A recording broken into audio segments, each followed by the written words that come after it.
Welcome to DRBS institute. तो दोस्तों, आज एक सबसे जरूरी टॉपिक लेके आए हैं। टॉपिक है ग्लोबल वार्मिंग या गर्मी, है कि नहीं। आप सबको लग रहा है गर्मी, दिन ब दिन गर्मी बढ़ता जा रहा है। तो चलिए दोस्तों, शुरू करते हैं एक इंपॉर्टेंट टॉपिक के साथ।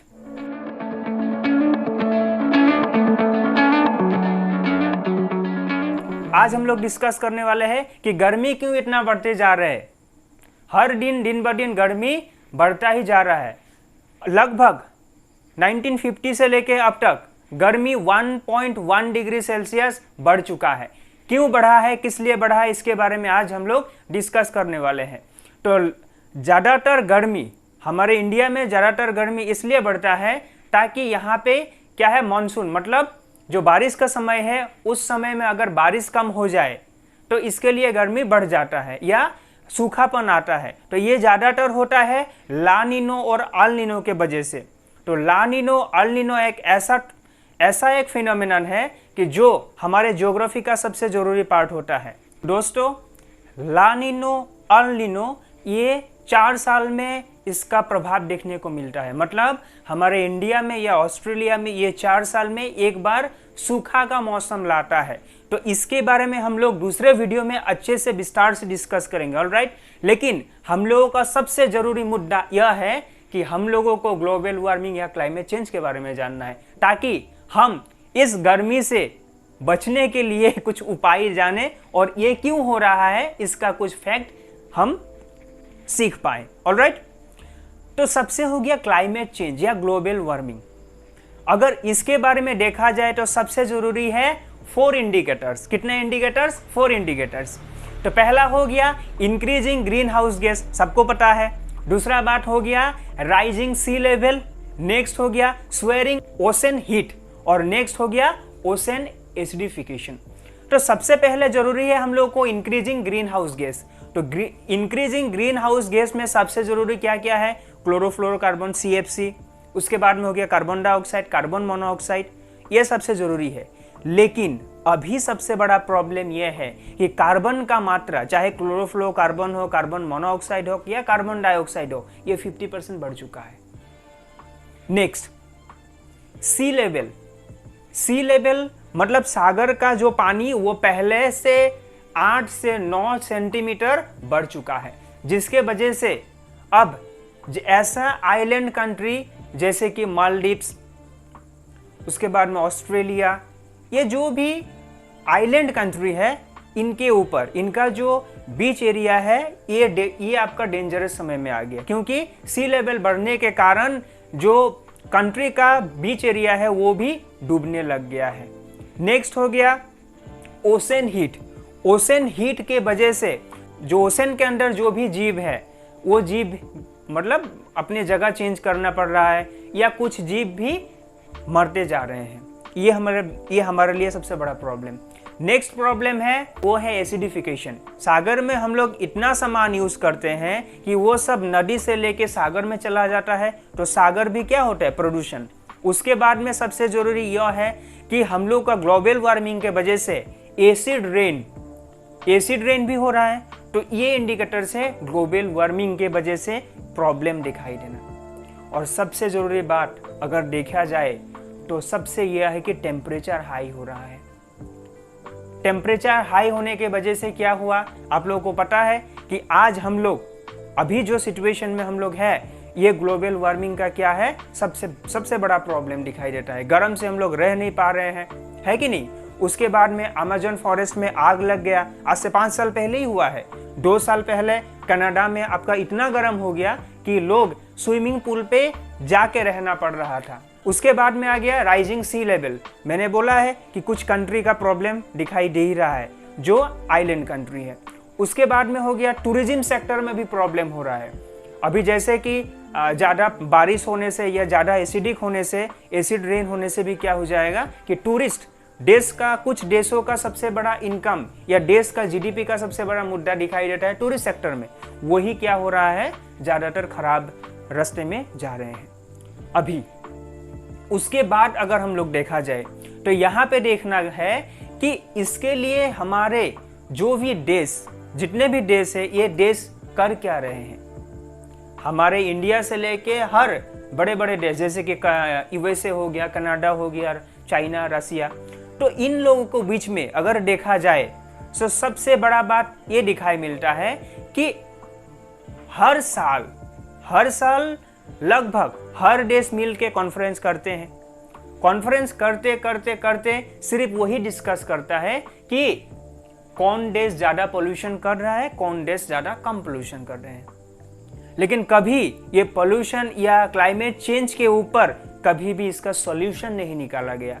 सब क्या करते हैं, दोष देते हैं खुद के बीच में।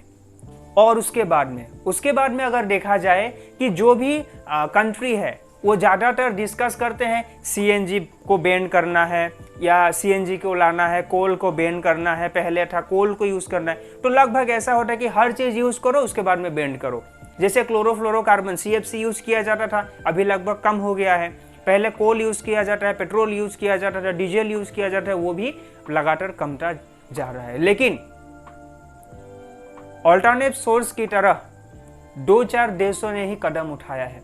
जैसे भारत ने सोलर पैनल के ऊपर काम उठाया है, तो ऐसे ही कुछ देश ने काम उठाया है। लेकिन सबसे ज़रूरी बात यह है कि अभी तक इसका परमानेंट सॉल्यूशन नहीं है। उसके बाद आ गया कल्चर और हाइपर कंजम्पशन। तो यहाँ पे ये देखना है कि अपने फायदे के लिए लोगों को पेड़ पौधा लगाना या आपका जो इंडस्ट्री सेक्टर है उसको ग्रो करना, ये भी एक क्या है, व्यू देखा जाता है कि उन लोग ने भी इस ग्लोबल वार्मिंग में इतना तो कुछ महत्व दिया होगा। उसके बाद में अगर देखा जाए कि ब्राज़ील में हम लोग को पता है सबसे बड़ा जंगल कहाँ मिलता है, ब्राज़ील में। और ब्राज़ील का जंगल का नाम है अमेज़न फॉरेस्ट, सबको पता है ये। तो अमेज़न फॉरेस्ट 20% ऑक्सीजन प्रोवाइड करता है इस वर्ल्ड को, ये अर्थ में 20% ऑक्सीजन प्रोवाइड करता है। और नेक्स्ट हो गया ब्राज़ील का जो सेक्टर है अमेज़न का, तो ब्राज़ील बोल रहा है कि हमारे ज़्यादातर एरिया में अमेज़न फॉरेस्ट ने कब्जा करके रखा है। तो अगर हम लोग दुनिया को बचाने के लिए, दुनिया के लिए अगर हम लोग ब्राज़ील अपना देश को अगर डेवलप नहीं करेंगे, अमेज़न फॉरेस्ट के बचा के रखेंगे, तो हमारे ऊपर अगर कुछ इकोनॉमिकल जो भी प्रॉब्लम हो जाएगा या जो भी आपका डेप्रिसिएशन होगा, तो उस समय में हमारे देश को कौन बचाने वाला है।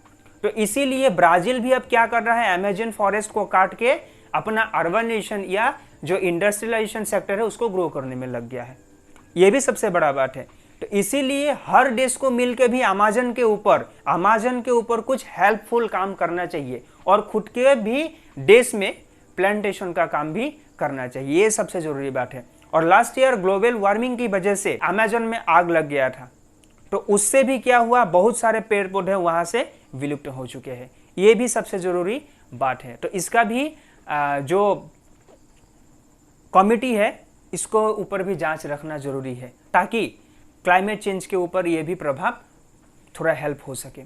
उसके बाद में अगर देखा जाए तो IPCC का रिपोर्ट के हिसाब से, IPCC मतलब inter governmental panel on climate change, इनके हिसाब से 1850 से लेके 2019 तक ये 58% क्लाइमेट चेंज का इफेक्ट दिखाई मिला है। मतलब कार्बन का लेवल बढ़ चुका है।